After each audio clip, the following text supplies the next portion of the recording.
Bismillahirrahmanirrahim.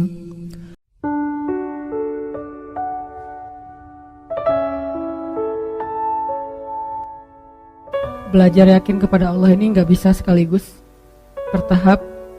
Bahkan bisa dibilang ini kayak proyek seumur hidup kita ya. Karena iman kita yang belum sempurna aja udah yazidu wa yanqus. Yazid mungkin cuma 1%, yanqusnya 50% gitu ya. Padahal iman baru 30%, jadi minus. Giliran ada masalah kayak nyalah-nyalahin Allah, meragukan kebesaran Allah, mulai mempertanyakan ketentuan Allah, sehingga kita cas lagi seminggu sekali, ngecas. Mudah-mudahan charging iman di dalam tongkrongan kita ini jadi fast charging, jadi cepat naikin iman kita kepada Allah. Karena memang akad kita dengan Allah itu adanya di sini.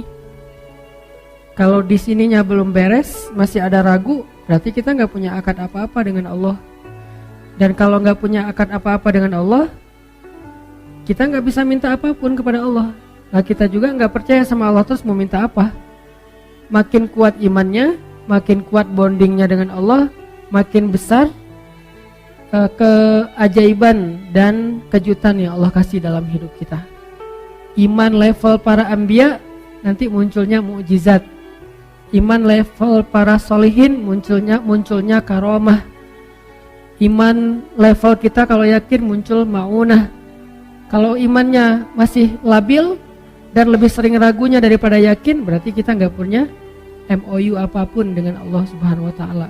Sehingga kalau nggak punya MOU, nggak akan berlaku janji makhraja rizki min haitsu la yahtasib yaj'al lahu min amrihi yusra. Itu kan hanya berlaku buat siapa? Orang yang yakin kan? Wa may yattaqillah yaj'al lahu makhraja wa yarzuqhu min haitsu la yahtasib. Wa may yattaqillah yaj'al lahu min amrihi yusra. Wa may yattaqillah yukaffir anhu sayyi'atihi wa yu'zim lahu ajra. Jadi cuman kalau kita takwa kepada Allah, dan salah satu di antara makna takwa iman. Karena takwa ini judul besar.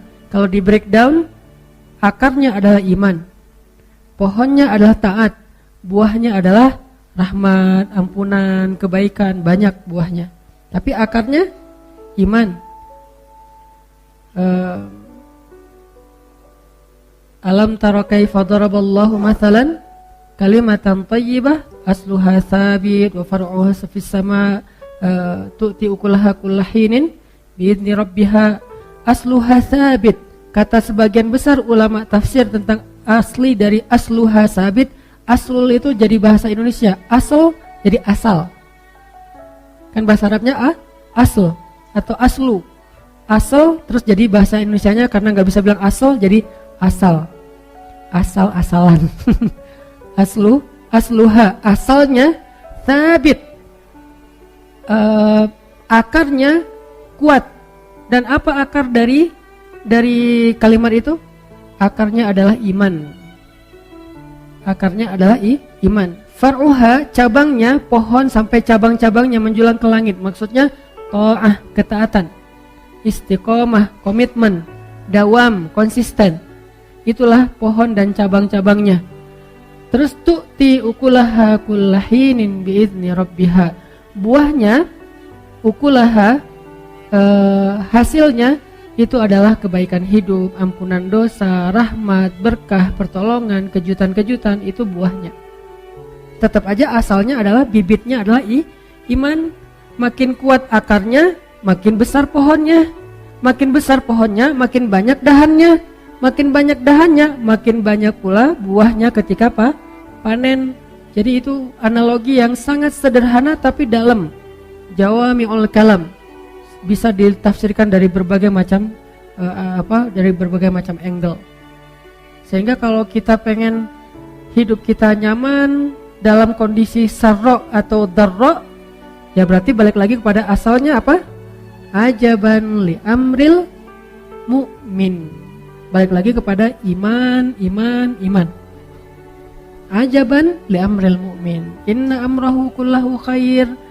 In asabathu sarra syakara fakana khairal lahu, in asabathu dharra sabara fakana khairal lahu. Walaysa dzalika li ahadin illa lil mu'min. Itu enggak akan dirasain kecuali oleh orang yang beriman. Kalau orang yang tidak beriman, mungkin kalau sarra dia akan syakara, dia berbagi, dia share sama orang lain. Tapi begitu dharra dia yai'as, dia berputus asa, akhirnya tindak bunuh dirinya tinggi. Orang-orang yang enggak beriman dalam kondisi nyaman, kehidupan mereka itu bagus. Akhlak mereka, karakter mereka, sikap, attitude mereka itu sopan, bagus, disiplin, keren lah pokoknya di negara-negara maju gitu kan. Tapi begitu dharra, ada masalah, bunuh diri. Bete dikit, bunuh diri.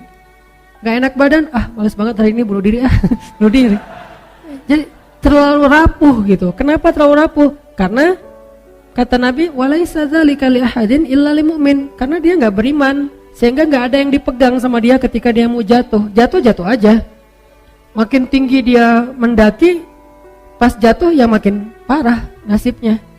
Karena kenapa? Karena ketika dia jatuh, dia kehilangan banyak hal. Karena dia ngedakinya udah tinggi. Misalnya karirnya bagus, tiba-tiba ada masalah, akhirnya dia stres banget, bunuh diri, loncat dari gedung, tabrakin diri ke MRT misalnya, dan segala macam lah. Kasus-kasus bunuh diri yang tinggi di negara-negara itu. Kenapa? Walaisa dzalika li ahadin illa lil mu'min. Kalau kita juga kayak gitu, walaupun kita ngakunya orang mukmin, wa ma hum bimu'minin fi qulubihim marad, ada masalah di hati mereka. Masalah apa? Raib, keraguan. Masalah apa? Syak, gak yakin sama Allah Subhanahu wa ta'ala. Atau masalah apa? Adzannina billahi dhanna saw, berburuk sangka kepada Allah Subhanahu wa taala. Nauzubillah min dzalik. Sehingga kita cas lagi iman. Dan dengan analogi-analogi yang tadi saya sebutin. Di antara analoginya misalnya kalau kita datang ke sebuah smart city, kita merasa nyaman. Satu, enggak khawatir kesasar. Kenapa kalau di smart planet kita enggak merasa nyaman? Bukankah bumi ini smart planet dibandingkan dengan planet-planet yang lain? Kenapa? Karena Allah sudah membuat sistem di bumi ini udah paling smart, udah ketimbang dengan planet yang lain. Kalau misalnya kita diberikan kesempatan tinggal di planet yang lain, kita bakalan lebih effortnya tuh habis-habisan, mungkin gak akan survive. Kenapa? Karena bukan smart planet. Bumi ini smart planet satu-satunya mungkin di jagat raya yang luar biasa besarnya ini. Dan Allah tempatkan kita di sebuah smart planet yang udah disediakan segala macam, sistemnya tuh udah keren banget, semuanya jadi mudah buat kita. Kan mudah banget kan? Berjalanlah kalian di muka bumi, carilah karunia Allah dan segala macam, Allah mudahkan untuk kalian. Tidak ada satupun hewan melata yang jalan pakai perut kecuali Allahi rizquha, Allah yang menjamin rezekinya. Berarti kan sistem kehidupan di planet kita itu udah paling smart. Kalau di smart city aja yang dibikin sistemnya oleh manusia kita tenang, kenapa? Karena udah smart, gak mungkin kesasar dong. Petunjuknya tuh kadang-kadang kita bisa, kalau kita pakai SIM internasional, kita bisa nyetir tanpa merasa khawatir kesasar. Karena petunjuk arah lalu lintasnya tuh udah jelas banget. Nyetir aja sendiri di luar negeri. Yang penting SIM-nya SIM internasional. Misalnya di beberapa negara yang masih menggunakan SIM internasional. Jalan, kenapa kok gak khawatir kesasar? Pertama udah ada smartphone. Kedua tinggalnya di smart city. Ketiga, orang yang ada di sana semuanya smart citizen. Yang kalau kita nanya, mereka ngejelasin dengan baik, dengan senyum, dengan ramah, humble. Smartphone, smart city, smart citizen. Smart car lagi kan. Di situ udah ada. Gak usah pakai smartphone, kalau habis baterai udah ada di situ juga Google Map-nya. Dan mobilnya juga udah disetting, gak boleh lebih dari 80 km per jam. Kalau kecepatan, dia pasti akan stabil sendiri. Udah smart semuanya kan, nyaman ya. Jalan kemana-mana, makan segala macam, udah ada petunjuknya. Allah menempatkan kita di smart planet dengan bahasa apa? Alam yajidka yatiman fa'awah, wa wajadaka dhallan fahada, wa wajadaka ailan fa'aghna. Bukankah Allah mendapatimu dalam keadaan sendiri?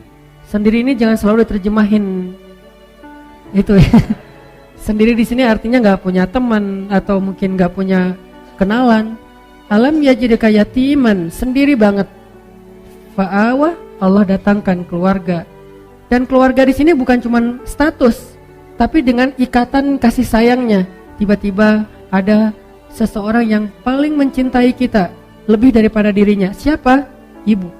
Allah utus ibu untuk kita. Allah utus ayah untuk kita. Allah utus keluarga untuk kita. Allah utus pasangan untuk kita. Bertahap. Pertama ibu dulu, kemudian ayah, kemudian sahabat dari geng SD atau TK, SD, SMP, SMA. Kan itu geng kita banget tuh, yang sama kita tuh udah akrab banget, baik banget, setia banget. Kadang-kadang ribut sedikit tapi kesetiaannya luar biasa. Kadang-kadang mereka berkorban untuk kita. Fa'awa. Dan nanti lebih keren lagi dikasih pasangan halal. Fa'awa. Bukankah Allah yang mendatangkan mereka satu persatu? Bahkan kadang-kadang cara-cara Allah mendatangkan itu ajaib banget. Cerita-cerita orang yang ketemu dengan jodohnya, dengan pasangan halalnya kan luar biasa ya. Fa'awa. Lalu didatangkan anak. Sehingga apa? Ketika kita tua, anak kita yang akan merawat kita. Ketika kita masih kecil, ibu kita yang merawat kita. Jadi tetap aja ada fa'awa, fa'awa, fa'awa di awal, fa'awa di tengah, fa'awa di akhir. Terus saja kayak gitu. Kalau kita masih on the track ya. Karena kalau kita melenceng nanti kita sendiri yang nggak dapat tempat ya, orang yang akan menjaga kita. Kayak misalnya sebutlah yang saya pernah datang aja ya, negeri lain saya nggak tahu, kayak di Jepang, orang-orang yang sudah usia lanjut ditaruh di mana sama anak-anaknya? Di panti jompo. Kenapa? Karena anak-anak di Jepang itu nggak sanggup merawat dan merawat orang tuanya, sehingga mereka lebih rela membayar para perawat daripada ngerawat sendiri. Rata-rata kenapa banyak perawat Indonesia di Jepang? Karena Jepang ini butuh banyak perawat untuk orang-orang jompo. Dan ada gap antara usia muda dengan usia tua. Mungkin sekitar 10 tahun lagi Jepang akan krisis anak muda. Beda dengan Indonesia, malah bonus demografi. Kalau di sana malah minus. Sehingga banyak dari Indonesia yang dibawa ke Jepang untuk jadi perawat buat panti jompo salah satunya. Kenapa? Orang Jepang nggak punya kemampuan merawat orang tuanya. Dan memang mungkin udah hilang moral itu ya. Jadi nggak beban lagi, nggak ngerasa malu kalau orang tuanya ditaruh di panti jompo. Kalau di kita kan masih ada beban moral ya. Naruh orang tua di panti jompo kayak aib. Wah, nggak ngerawat orang tua, anak yang durhaka kan gitu kan. Kenapa? Masih fa'awah. Ketika fa'awah ini dicabut, satu, pas lahir nggak ada ibu. Tapi karena dia malaikat kecil, Allah ganti dengan ibu angkat. Allah ganti dengan orang tua angkat. Fa'awah dicabut, teman satu persatu hilang. Yang datang bukan teman, tetapi orang yang memanfaatin kita, yang dekat dengan kita karena ada maunya. Dicabut fa'awahnya. Banyak sih teman, tapi mereka bukan sahabat. Mereka jadi teman kita karena kita masih menguntungkan buat mereka. Berarti kan dicabut fa'awahnya sama Allah. Nanti punya pasangan, kalau dicabut fa'awahnya lebih sakit lagi tuh, selingkuh. Punya anak, dicabut fa'awahnya sakit juga. Anak udah sukses tapi orang tuanya gak dirawat.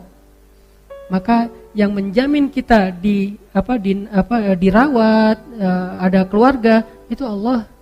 Alam yajidka yatiman fa'awah. Itu sistem smart planet. Wa wajadaka dhallan, bingung, Allah kasih fahada. Google Map-nya di mana? Di sini. Ditambahin satu demi satu menu map dalam benak kita, sehingga kita nggak bingung lagi. Dalam melakukan ini nggak bingung, melakukan itu nggak bingung. Satu persatu diajarkan dari mulai baca tulis, mendengar, memahami, mengenal. Bukankah itu adalah bentuk Google Map yang lebih rumit di dalam benak kita? Wa wajadaka dhallan fahada. Di sini tempatnya, yang nggak akan habis baterai, yang nggak akan lost sinyal, yang nggak akan error.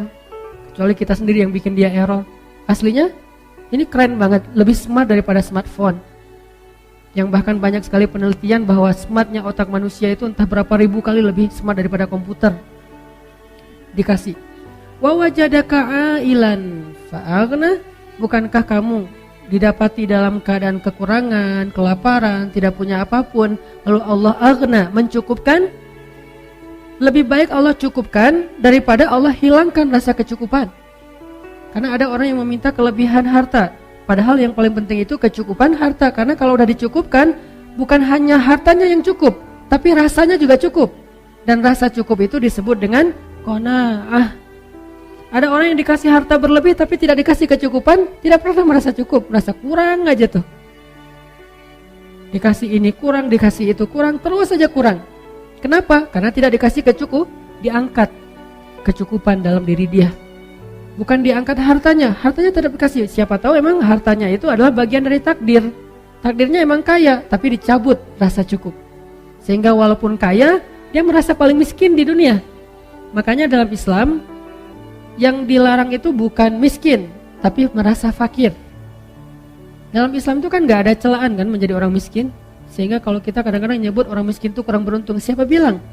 Di akhirat nanti, dalam kondisi tertentu, orang miskin lebih beruntung dari orang kaya. Dalam kondisi tertentu, di mana hisab mereka lebih ringan, masuk surganya 500 tahun lebih duluan.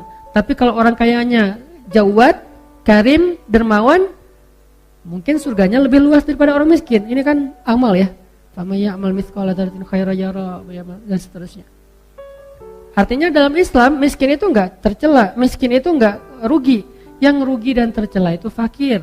Makanya kita keliru dalam menerjemahkan miskin lebih dekat kepada kekufuran. Enggak kayak gitu kalimat hadisnya. Kadal faqru ayyakuna kufra. Hampir-hampir, seringkali, kadang-kadang orang fakir ini dekat dengan kekufuran. Fakir ya, bukan miskin. Kalau miskin, Nabi berdoa minta jadi orang miskin. Ya Allah, jadikan saya hidup sebagai orang miskin, matikan sebagai orang miskin, bangkitkan bersama orang miskin. Nabi dekat dengan orang-orang miskin. Bahkan Nabi pernah duduk di antara geng orang miskin, terus mereka lagi makan kodit, roti kering, yang kalau mau dimakan harus dicelupin ke air. Nabi bilang, saya anak perempuan yang biasa makan kodit, berarti saya juga orang miskin sama kayak kalian. Biasa aja kali, gak usah terlalu sungkan gitu. Akhirnya mereka pada, oh ya udah, Nabi juga sama kayak kita. Yang dilarang itu fakir, karena doanya apa? Wa a'udzubika minal faqr. Aku berlindung kepadamu dari fakir. Apa fakir? Selalu ngerasa kurang. Dicabut fa'aghna, dicabut rasa cukup dalam hatinya. Dan bisa jadi orang fakir itu orang yang berlimpah harta.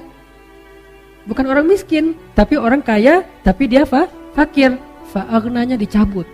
Sehingga dia selalu ngelihat orang yang lebih dari dia dalam urusan materi, dalam urusan dunia, dalam urusan harta. Sehingga akhirnya dia selalu merasa kayak kurang biasa aja. Mobilnya udah harga 500 juta, ngelihatnya yang 1,1 M. Dikasih 1 M, ngelihatnya yang harga 3 M. Kasih 3 M, ngelihat yang punya pesawat pribadi yang harganya ratusan M. Udah punya pesawat, ngelihat yang punya kapal pesiar pribadi yang harganya sekian triliun. Nggak akan pernah selesai kalau kayak gitu. Dia jadi pengusaha misalnya dia udah kayak punya beberapa produk gitu. Ngelihat orang lain yang usahanya lebih gede dari dia, yang bikin perumahan. Udah bikin perumahan, ngelihat orang lain yang bikin tol. Udah bikin tol, ngelihat orang lain bikin bandara. Udah bikin bandara, ngelihat orang lain punya pulau. Kapan selesainya? Ini dicabut aghna. Rasa cukup.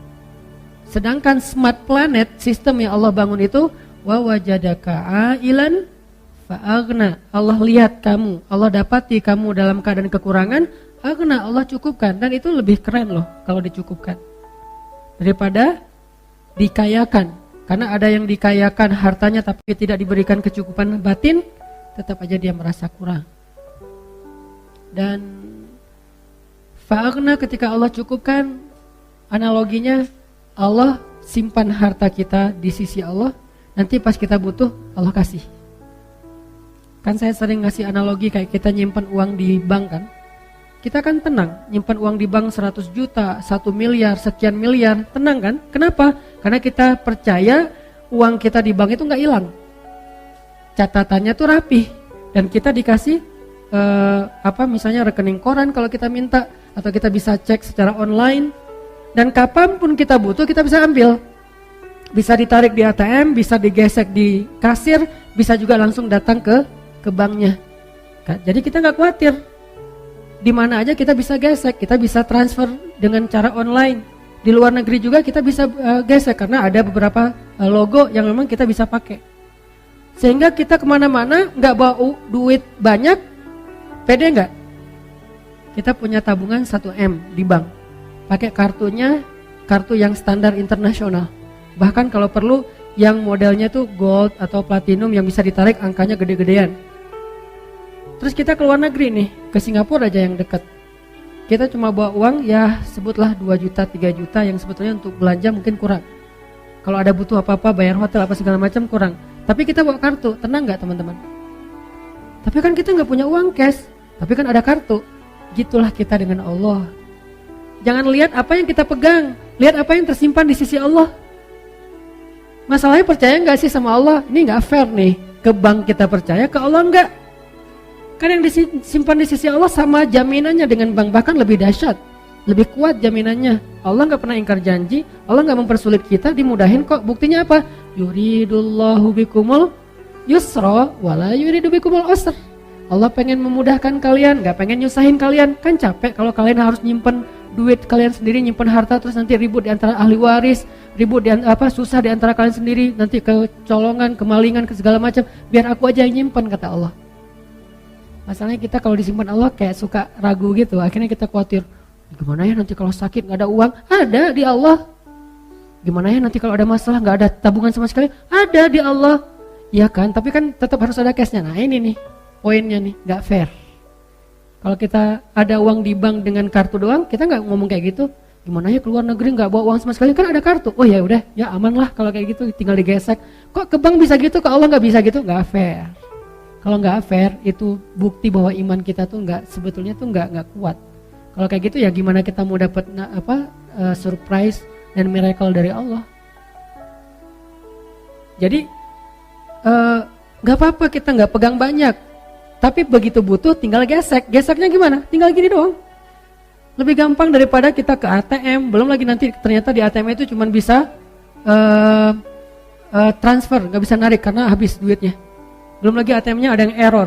Kalau ini pernah error, jangan berdoa sekarang, kenapa? Doa lagi error. Nggak ada kan? Nggak ada waktu yang error dalam berdoa. Setiap saat kita bisa berdoa dengan mudahnya. Yuridullahu bikumul yusra. Allah tuh pengen mudahin kalian, nggak pengen nyusahin kalian. Karena kalau kalian pegang harta yang banyak banget, kalian susah. Bayar pajaknya, belum lagi nanti maintenance-nya, belum lagi nanti keributan di antara keluarganya, belum lagi kecemburuan orang kepada kalian. Udah deh, daripada kalian susah megang-megang aset itu, aku pegang aja. Nanti kalau butuh bilang ya, gitu. Kan gitu kan akadnya. Kalau butuh bilang, wa may yattaqillah yaj'al lahu makhraja wa yarzuqhu min haitsu la yahtasib wa may yattaqillah yaj'al lahu min amrihi yusra. Kan gitu sederhana. Tinggal gini doang. Cara gesek ATM kita ke Allah tuh gini doang. Dan kata Nabi dalam hadis qudsi, aku malu kalau hambaku mengangkat kedua tangannya meminta kebaikan lalu gak memberi. Allah malu, gak mungkin gak dikasih, pasti dikasih. Cuman cara Allah ngasih 3 model. Kadang dikasih persis kayak yang kita minta, kadang dikasih lebih banyak, lebih baik dari yang kita minta, kadang dikasihnya dengan model yang lain yang sama dengan nilai yang kita minta. Kayak misalnya kita punya kartu ATM, belanja nih di luar negeri, kita gesek. Bisa kita gesek dan akan keluar angka sesuai dengan yang kita sebut.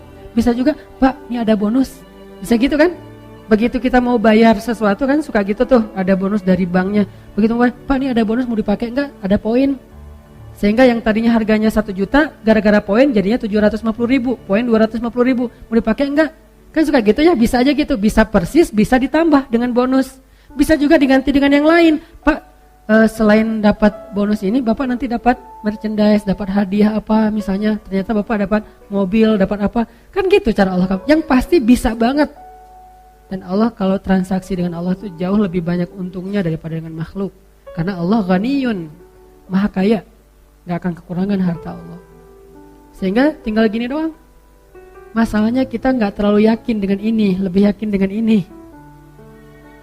Kalau bawa kartu yang bisa diginiin kita pede. Kalau gini kita nggak pede. Ini masalah iman. Kenapa kita nggak pede dengan ini? Emangnya Allah nggak ada? Ada. Tapi kenapa nggak percaya? Ya gitu deh. Nah ini nih jawabannya nih. Istafti qalbak. Tanya ke hati kalian masing-masing kata Nabi. Istafti qalbak. Tanya ke hati masing-masing. Akadnya tuh di sini. Kalau kita pede kayak gini sama dengan pedenya gini, gimana? Lihat nanti keajaiban banyak banget dalam hidup kita. Tapi kalau yang kayak gininya agak ragu-ragu, ya sih, tapi kan butuh gini juga. Enggak. Gini, ada gini, enggak ada gini, terserah deh. Yang penting gini nih, cara biar tabungan kita banyak di sisi Allah, beramal soleh aja terus. Kadang langsung di cashin, dibayar sama Allah, kadang nanti ditabung dulu sama Allah. Saya udah beramal Ustaz, tapi enggak ada buktinya. Lagi ditabung sama Allah, kamu enggak butuh sekarang soalnya. Nanti pas butuh, tinggal gini, Allah kasih. Tapi kan Allah enggak secepat itu ngasihnya. Siapa bilang? Manusia aja bisa instan, masa Allah nggak bisa? Jangan sampai kita menganggap manusia bisa lebih dari Allah. Ini bukan teori rububiyah, uluhiyah, asma dan sifat. Ini praktek langsung ke dalam hati kita. Daripada kita hanya terjebak dalam teori, hafal semua teori rububiyah, hafal semua teori uluhiyah, tapi begitu dikasih pilihan hidup, bingung, ragu. Mana rububiyahnya? Saya tidak mengangkat dari sisi angle rububiyah karena itu materi kuliah, materi kampus, materi calon ulama. Ini angle praktis aja deh buat kita dalam praktek kehidupan sehari-hari. Bisa enggak kita yakin dengan ini, saya yakin ini. Kalau bisa lebih dari itu lebih keren lagi. Mungkin bertahap, enggak langsung bisa lebih deh. Minimal fair, sama. Aduh, lupa bawa dompet. Aduh, hari ini belum sholat sunnah misalnya. Jadi kayak enggak ada modal gitu. Coba kalau hari ini kita ngeluarin harta kita fisabilillah, semudah kita investasi yang kita percaya banget dengan korporatnya, dengan perusahaannya. Kalau kita bikin kerjasama dengan manusia, biasanya bagi hasilnya berapa? Sebutlah 60-40 ya. Kita kerjasama, kita dapat 60% dari hasil. Atau yang modalnya konvensional, kita dapat paling tinggi, jarang lah gitu, 5% dari modal. Itu tuh jarang banget. Rata-rata ya 1, sekian persen atau 2%, bahkan kurang dari 1%. Deposito lah misalnya. Kita naruh uang kita 1 M, tiap bulan misalnya nanti kita dikasih tuh 3 juta. Berarti berapa persen? 0, kan? Karena 1%-nya 10 juta ya. Berarti 0, sekian. Nggak sampai 1%, kita percaya. Naruh duit kita di deposito, kemudian tiap bulan kita tunggu aja. Oh, nambah 1 M, 3 juta. Bulan kedua 6 juta, bulan ketiga 9 juta, bulan ke-6 udah bisa beli motor. Gitu kan kita mikirnya? Kenapa kalau ke Allah kita ragu? Udah kasih aja ke Allah. Allah balikinnya tuh bukan 0%, 700 kali lipat. Masalahnya kita, ya sih, itu untuk masalahnya tuh.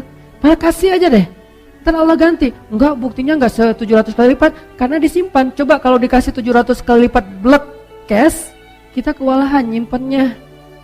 Ntar kita susah sendiri. Kan Allah bilang, yuridullahu bikumul yusra. Allah pengen mudahin kalian. Jadi dikasih, tapi disimpan sama Allah. Kamu gak percaya sama saya? Kan gitu kan pertanyaan Allah harusnya kan ya? Percaya Allah, yaudah deh gak apa-apa, Allah aja yang simpan. Udah disimpan sama Allah. Nanti pas butuh tinggal gesek. Ya Allah, yang kemarin boleh dicairkan dikit gak? Itu kan hadis tentang 3 orang yang terkurung di dalam gua kan? Ya Allah, dulu saya pernah gini, dulu saya pernah gini, dulu saya pernah gini. Boleh nggak saya minta sekarang balasannya? Kalau engkau ridho, Allah balas. Itu hadis sahih. Berarti boleh dong kita beramal terus ditabung di sisi Allah. Nanti someday ketika kita butuh, kita tinggal bilang dengan bahasa kita. Walaupun nggak sevulgar itu sih, ya Allah dulu saya ada amal ini, boleh nggak sekarang saya ditolong sedikit, dengan pastinya Allah menyimpan lebih banyak lagi pahalanya. Pahala itu bukan kalimat teman-teman, pahala itu berbentuk. Bahasa Indonesia yang lebih tepat itu pahala, ajrun itu upah, jaza itu reward. Jadi benar-benar dikasih itu upah, reward. Cuman nggak tahu dari mana asal kata pahala, saya nggak ngerti bahasa Indonesia asal muasal pahala. Cuman kalau kita terjemahin bahasa yang lebih dekatnya, ajrun upah, ujroh, jaza reward. Dan Allah nge-reward kita banget terhadap semua amal kita. Nggak ada yang nggak di-reward sama Allah. Bahkan lebih baik dari yang kita lakuin. Masalahnya gak semuanya dikasih fisik. Karena kalau dikasih fisik, satu, takutnya kita malah sombong. Aset ada di mana-mana, wah gaya gitu kan ya. Terus kita jadi malas berdoa sama Allah. Padahal berdoa itu ibadah. Ngerasa udah gak perlu berdoa juga, bisa langsung ngambil. Nah Allah pengen ngebonding kita nih. Kalau kamu butuh minta ya. Nah gak susah dah minta sama saya juga. Tinggal gini aja pasti aku kasih kok. Biar Allah yang nyimpen. Kalau Allah nyimpan lebih aman, gak ada malingnya, gak ada errornya, gak ada manipulasinya, gak ada pajaknya. Allah yang simpan, mau yang gimana? Kalau kita percaya, ya udah deh ya Allah, sebagian besar engkau simpan aja, saya dikasih sebagian kecil aja, asal bisa punya rumah, punya mobil, punya tabungan dikit gitu ya. Nanti kalau kurang, tinggal minta lagi sama Allah. Jadi kalau kita benar-benar berakad dengan Allah kayak gitu teman-teman, kayak fairnya kita berakad dengan manusia, apa sih masalah hidup kita? Baru berlaku aja banul amril mu'min. Orang mukmin itu seru hidupnya tuh. santai, woles, gak ada masalah. Ada masalah? Ya Allah, ada masalah nih. Gimana dong ya Allah, bantuin dong. Langsung ditolong sama Allah. Tapi kita ngomong ke Allah tuh dengan ragu sih masalahnya. Ibarat kartu ATM, udah banyak baret-baretnya. Jadi kita gesek, Pak ini gak berlaku. Oh ya udah ganti lagi yang lain, ganti lagi sampai satu kotak kartu gak ada yang berlaku. Soalnya bukan kartu ATM yang kita kasih, kartu Game Master, gak akan keluar duit. Jadi iman kita tuh masih belum ATM, belum ada saldonya. Kartu sih, tapi bukan saldo isinya. Cuman untuk bisa main doang. Jadi coba kita bangun istafti qalbak, tanya ke hati kita masing-masing. Dan itu yang dikuatin. Di sini yang dikuatkan. Ada yang pertama mungkin masih kayak sekedar silver, terus naik lagi derajatnya jadi gold, naik lagi jadi platinum, jadi VIP, jadi preferred, jadi apalah kayak gitu-gitu. Bukankah itu selalu berlaku di dalam transaksi dengan manusia dan dengan Allah juga kayak gitu. Lahum darajatun inda rabbihim. Mereka tuh punya level di sisi Allah. Siapa? Mukmin di Al-Anfal. Lahum darajatun. Mereka punya level. Ada yang levelnya cuma silver.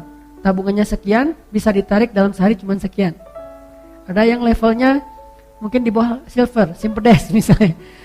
Narik gak bisa di ATM, harus ke bank gitu, ngantri dulu. Ada yang di atasnya yang gold, bisa ditarik 100 juta sehari. Ada yang di atasnya yang mungkin platinum, bisa ditarik sekian ratus juta sehari. Ada yang levelnya udah preferred atau VIP banget. Yang kalau kita datang ke bank itu dia nggak perlu ngantri, langsung masuk ke atas, ketemu dengan customer service-nya, disediain makanan, minuman, kita ngobrol seperti teman, terus dimudahin semua urusan kita. Lahum darajatun. Mereka bertingkat-tingkat di sisi Allah, berlevel-level. Dan level itu ditentukannya di sini. Bukan berapa, tapi apa yang kita rasain dalam hati kita. Dan kita bisa ngukur diri kita sendiri deh. Dari hal-hal kecil dulu. Tenang gak kalau ada masalah? Udah serahin aja sama Allah. Serahin aja sama Allah. Segitu. Dan dimulai dari hal-hal kecil. Bismillah ketika kita jalan. Kalau kehilangan sesuatu, wah mau diganti sama Allah dengan yang lebih baik. Wah kesempatan nih. Allahumma ajurni fi musibati wa khluf li khairan minha. Allah sayang banget sama hamba kayak gini. Pas dapat musibah, langsung connect lagi dengan Allah, langsung nge-mention Allah. Kan kayak kita kalau di Instagram tuh ada masalah mention pemerintah gitu kan ya. Mention Pemkot, Pemprov, Presiden, mention add Pak Jokowi misalnya, add Pak Gubernur, add Pak Wali Kota, kan suka gitu kan. Kenapa nggak add Allah dalam bahasa Instagramnya? Kenapa kita nggak nge-mention Allah aja? Ada masalah dikit, ya Allah, ada masalah nih dikit. Allah langsung bantu, seringan itu. Dan Allah tuh nggak pernah, maaf ya lama nih slow respon soalnya DM-nya numpuk, nggak ada. Emangnya manusia DM-nya numpuk? Manusia yang WA-nya tuh udah banyak banget sampai ribuan sampai nggak kebaca? Enggak, ringan buat Allah. Kulla yaumin huwa fi sya'an. Setiap hari Allah tuh sibuk ngurus kita, walakin wala ya'uduhu hifdhuhuma. Tapi nggak capek, nggak kewalahan. Coba gabung-gabung deh ayat-ayat ini, karena sifat dari Al-Quran kan saling menjelaskan ya. Kulla yaumin huwa fi sya'an. Setiap hari Allah sibuk, tapi apakah Allah tersibukkan, repot? Enggak, kata Allah, wala ya'uduhu hifdhuhuma. Allah enggak pernah repot, enggak pernah kewalahan menjaga, memelihara langit dan bumi. Simple hidup kita tuh kalau kita believe, trust, keep the faith kepada Allah Subhanahu wa taala. Ini yang kita tajdid, teman-teman. Mulai dari hal kecil, bismillah, bismillah, bismillah. Nanti ada agak mentok-mentok dikit, hasbiyallah, la haula wala quwata illa billah. Khawatir dikit, datang teman kita, udah enggak usah khawatir, ada Allah. Itu bahasa lain dari la tahzan, innallaha ma'ana. Merasa lonely gitu, ma zannuka bisnain, Allahu salisuhuma. Kenapa kamu pikir kita cuma berdua, bukankah Allah yang ketiga? Terus kayak ngerasa enggak ada daya upaya, bilang hasbiyallah, cukup buat saya Allah, la haula wala quwata illa billah. Dan itu benar-benar miracle, kejadian banget dalam hidup kita kalau kita percaya. Passwordnya iman, passwordnya belief, passwordnya sami'na wa ata'na.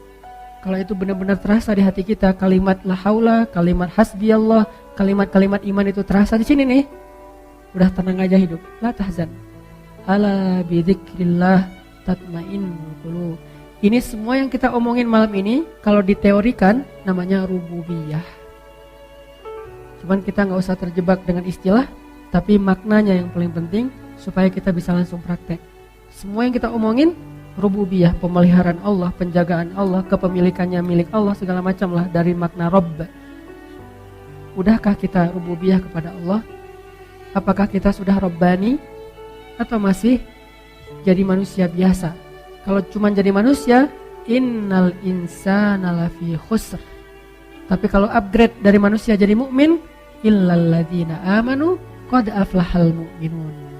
Manusia doang rugi, kecuali orang beriman. Beruntunglah orang yang beriman. Mudah-mudahan iman ini kita jaga terus teman-teman. Kita tingkatkan, kita perbaharui, kita cas supaya kita punya ATM yang levelnya makin naik, sehingga nanti kalau kita butuh apa-apa kita tinggal gesek aja, ya Allah, ya Rabbi, ya Rabbana, ya Ilahi, atau apapun bahasa doa kita, Allah akan berikan keajaiban dalam hidup kita. Jangan sampai kita berpikir lebih gampang dengan manusia daripada dengan Allah. Enggak, sebaliknya. Kalau kita punya kemudahan dalam urusan dengan manusia, itu karena Allah mudahkan, karena Allah lembutkan hati orang itu, karena Allah ikat hati orang itu dengan kita. Kalau enggak juga susah.